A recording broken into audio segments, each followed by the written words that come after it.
the counties are in charge of urban centers and towns and municipalities and cities.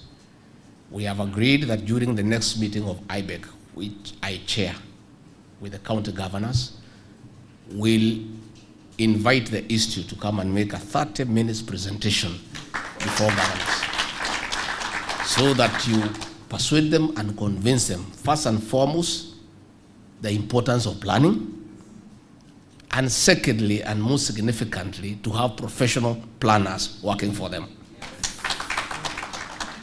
And I think our governors are level-headed. I think they'll see reason. And at least the governor of Kwale here has said they don't have a choice. So I'm sure before you leave here, she'll tell you the slots you need for planners in this county, so that you come and help her to govern. You know, ourselves, we are not professionals in the line of planning. We are managers, but we need professional help to plan. So the importance of your institute in this country cannot be overemphasized. So we have agreed and we are persuaded, and we don't need any further convincing that we need to embrace you to be our partners in national development. We want all cities, all urban centers to be properly planned. Let us not have haphazard developments that have no supporting infrastructure. It is you people to help us to do away with the traffic jam. It is you people to make sure that there are social amenities.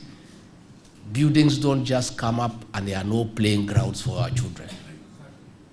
There is no supportive sanitary and sewage system. So I want to say that this convention is very appropriate, and we are happy to be here, and we seek your partnership in that area.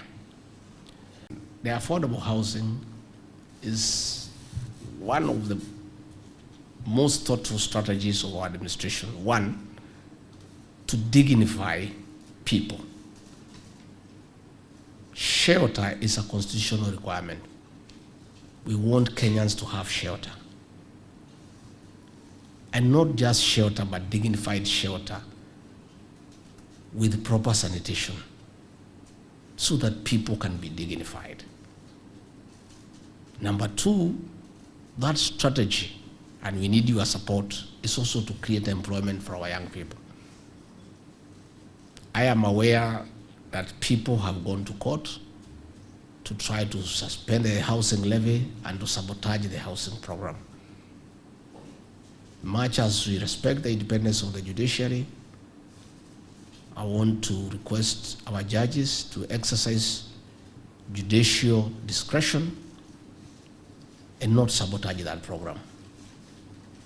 We have thousands of young people today who are now engaged in a housing program.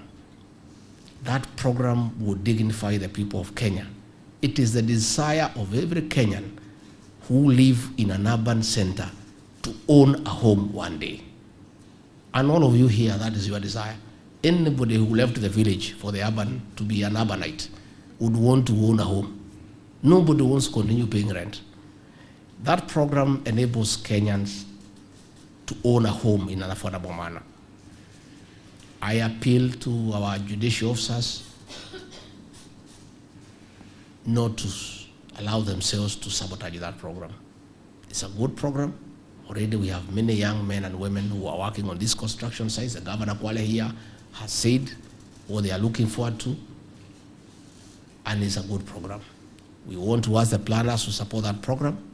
I think PS Hinga will be coming here. We'll ask him to come and share the whole plan with you, so that you are part of that process, so that even as we are putting up the houses, we have the requisite supporting infrastructure in terms of social amenities, schools, churches, playing fields, roads, water, sanitation, and it is you people to help us in that aspect so that we plan properly. In a bid to modernize and streamline processes, we'll escalate the scale of the National Land Information and Management System. This expansion will facilitate integrated online application, and planning and development at the counties. We are also spearheading digitization and archiving records, and we are fully dedicated to implementing our disaster platform. The success of these endeavors hinges on collaboration among government agencies, private sector stakeholders, and communities. Esteemed planners, it is important, therefore, to address related challenges of environmental sustainability and climate change.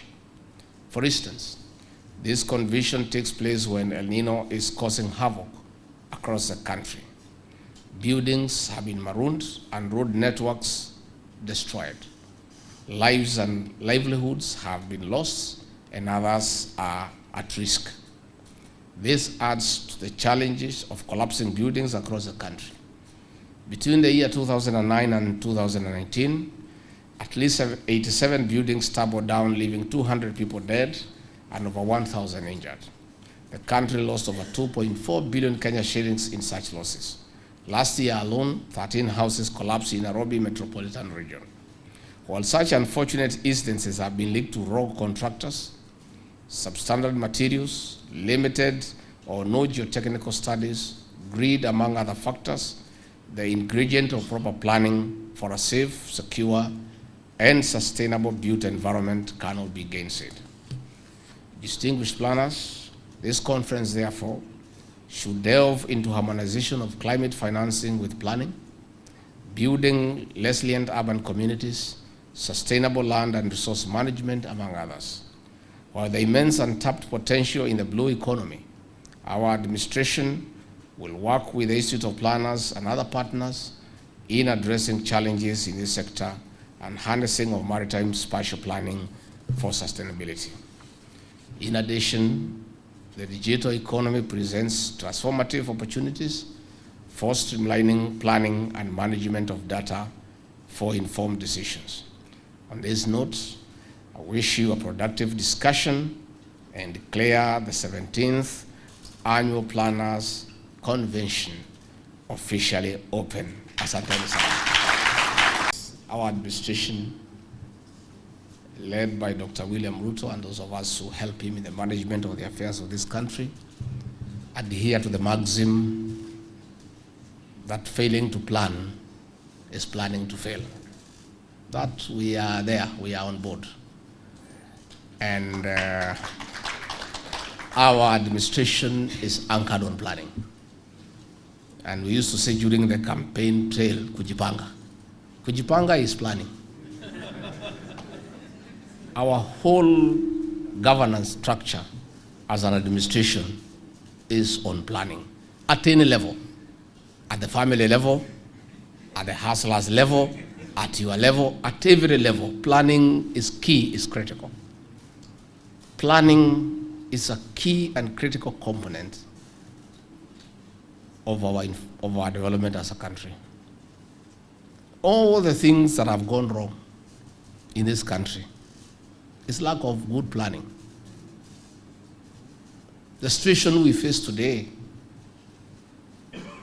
of a huge public debt is lack of good planning.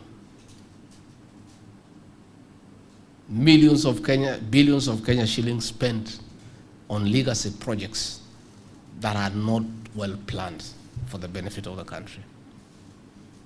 The situation we are having in El Nino is because of lack of proper infrastructural planning, poor drainage systems in our cities. So this convention is being held at the right time. That planning is key.